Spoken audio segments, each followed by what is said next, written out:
Hello everyone, good afternoon সবাইকে। দেখো এখন বাজে 1:30টা। আর আমি আজকে কি রান্না করছি চলো তোমাদের সাথে শেয়ার করি। আর বিকালে আজকে একটু ভিডিও বানাবো, কারণ অনেক পূজাতে নিমন্ত্রণ আছে, জানোই তো সবাই। আজকে মনসা পূজা, তো মায়ের মন্দিরে নিয়ে যাব, তোমাদেরকেও দেখাবো।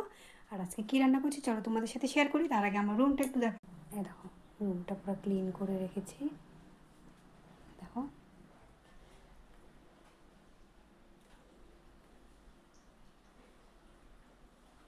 এখানে ঢেঁকির শাক বানালাম, আর এখানে তো ভাত হয়ে গেছে।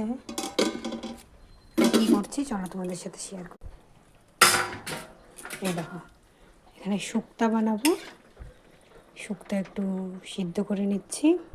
এখানে দেখো বেগুন আর আলু কেটে নিয়েছি। কি বানাবো চলো, এই যে ইলিশ মাছ রান্না করবো। বেগুন আলু কেটে নিয়েছি। আমাদের ওষুধ উঠে গেছে, কিন্তু 1 মাস হয়নি, তার জন্য পুজো করবো না, কিন্তু ওষুধ এমনি উঠে গেছে, তার জন্য আজকে মাছ আনা হলো। আর তার জন্যে মানে এত কিছু ধোয়া, মানে সব কিছু ধোয়া হয়েছে, ঘরের কিচ্ছু বাদ নেই ধোয়া। এ দেখো, এখানে শুক্তোটা সম্বার দেওয়া হয়ে গেছে, তখন মাছের মানে চচ্চড়িটা বসাবো। শুক্তো হয়ে গেছে। আমি দেখো কেমন হয়েছে কমেন্টে জানো। তার মধ্যে দেখো কে উঠে গেছে, লালু ঘুম থেকে উঠে গেছে। হাই করো তো, হাই হাই পাপা। এখন ঘুম থেকে উঠেছে তো মনটা খারাপ, তার জন্য হাই করবে না।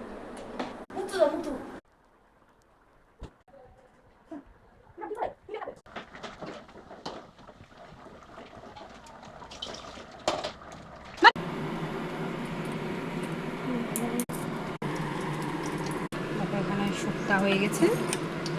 একটা মাছ ভেজে রেখে দেবো, মাথাগুলো রেখে দেবো, তার জন্য ভেজে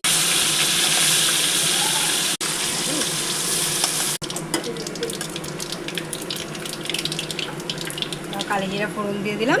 এখন বেগুনগুলো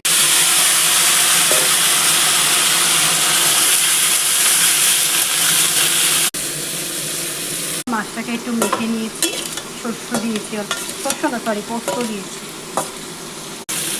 এখানে একটু মাছটাকে মেখে নিয়েছি, পোস্ত দিয়েছি, পোস্ত বাটা দিয়েছি, আর এসব ভাজা করছি বেগুন। দাদা রান্নাটা এখানেই, মানে এখানে ভিডিওটা শেষ করছি, আবার পরে দেখা হবে, কারণ এখন ছেলেকে ভাত খাওয়াবো, 2টা বাজবে।